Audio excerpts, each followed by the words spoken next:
സക്കറിയ 4-ാം അധ്യായം 1 മുതൽ 14 വരെയുള്ള വാക്യങ്ങൾ. വിളക്ക് തണ്ട്.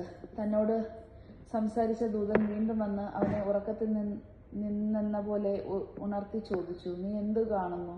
ഞാൻ പറഞ്ഞു, പൊന്നുകൊണ്ടുള്ള ഒരു വിളക്ക് തണ്ടിന്റെ മുകളിൽ ഒരു കോപ്പയും അതിൽ 7 ദീപങ്ങളും, ഓരോന്നിനും മുകളിൽ 7 ദലങ്ങൾ. കോപ്പയുടെ വലത്തുമിടത്തും ഓരോ ഒലിവ് വൃക്ഷം. എന്നോട് സംസാരിച്ച ദൂതനോടും ഞാൻ ചോദിച്ചു, പ്രഭു, എന്താണിത്? ദൂതൻ പറഞ്ഞു, നീ എന്താണെന്ന് നിനക്ക് അറിഞ്ഞുകൂടെ? ഇല്ല പ്രഭു, ഞാൻ പറഞ്ഞു. അവൻ എന്നോട് പറഞ്ഞു, കർത്താവ് സെറുബ്ബാബേലിനോട് അരുളി ചെയ്യുന്നു, സൈന്യബലത്താലല്ല, കരബലത്താലുമല്ല, എന്റെ ആത്മാവാലാണ് സൈന്യങ്ങളുടെ കർത്താവ് അരുളി ചെയ്യുന്നു. മഹാപർവ്വതമേ, നീ എന്താണ്? സെറുബ്ബാബേലിന്റെ മുൻപിൽ നീ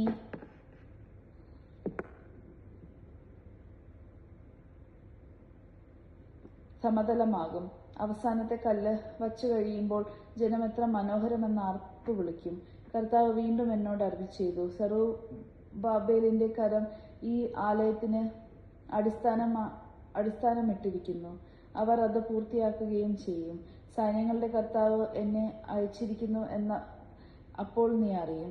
ചെറിയ കാര്യങ്ങളുടെ ദിവസത്തെ നിസ്സാരമാക്കിയവർ ആഹ്ലാദിക്കും.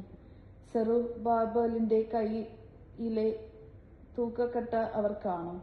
ഈ 7 എണ്ണം ഭൂമി മുഴുവൻ പരിശോധിക്കുന്ന കർത്താവിന്റെ 7 കണ്ണുകളാണ്. ഞാൻ അവനോട് ചോദിച്ചു, വിളക്ക് തണ്ടിന് ഇടത്തും വലത്തും 2 ഒലിവ് മരങ്ങൾ എന്താണ്? ഞാൻ വീണ്ടും ചോദിച്ചു, എണ്ണ പകരുന്ന പൊൻകുഴലിന്റെ സമീപമുള്ള ഒലിവ് ശാഖകൾ എന്താണ്? അവൻ പറഞ്ഞു, ഇതെന്താണെന്ന് നിനക്ക് അറിഞ്ഞുകൂടെ? ഇല്ല പ്രഭു, ഞാൻ പറഞ്ഞു. അവൻ പറഞ്ഞു, ഭൂമി മുഴുവന്റെയും കർത്താവിന് ശുശ്രൂഷ ചെയ്യുന്ന 2 അഭിഷിക്തരാണത്. ദൈവജനമാണ് നാം കേട്ടത്. നമുക്ക് ദൈവത്തെ സ്തുതിക്കാം. ക്രിസ്ത്യാനിക്ക് സ്തുതി.